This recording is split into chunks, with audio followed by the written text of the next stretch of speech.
Peter Njoroge never forgets to dust his father's picture. He says it reminds him of a man who taught him to respect his culture. The man in the picture has a grim, no-nonsense expression, and if you look closely, a pair of earrings in his earlobes. These ornaments, Peter says, meant that his father commanded great respect in his Kikuyu community in the pre-colonial period.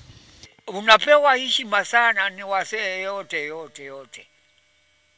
Kunaonekana kukitakwa kama ni watu wa kijana kwenda tahiri, hiyo wasee ndio wanapeana ripoti yote.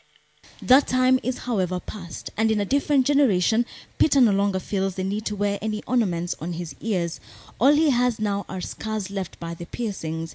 The changing times mean the ornaments now have different connotations. Hizi hapai ni watu ya kanisa yote. Hakuna hiyo utamaduni ilikwisha kabisa. Hiyo ilikuwa utamaduni ya wasee ya zamani.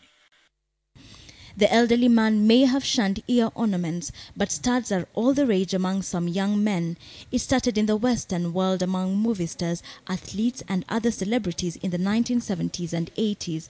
But it really took off among ordinary people in the 1990s and has evolved so that many a young man on the streets of Nairobi will put on a pair of studs as a fashion accessory.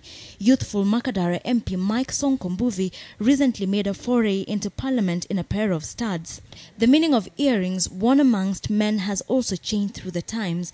Men are reported to have worn earrings in biblical times simply for aesthetic value, as did men in several African and Asian communities. Among sailors, a pierced earlobe was a symbol that the wearer had sailed around the world or had crossed the equator. A gold earring was worn by sailors in payment for a proper burial in the event that they might drown at sea.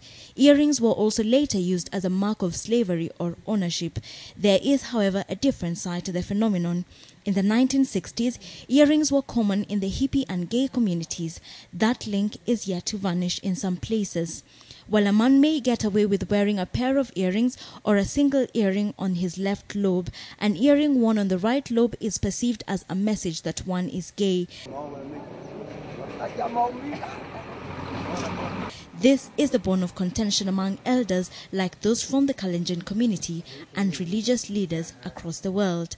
Willy Mutunga, the man at the center of the earring controversy, has repeatedly said his stud is a manifestation of his respect for culture.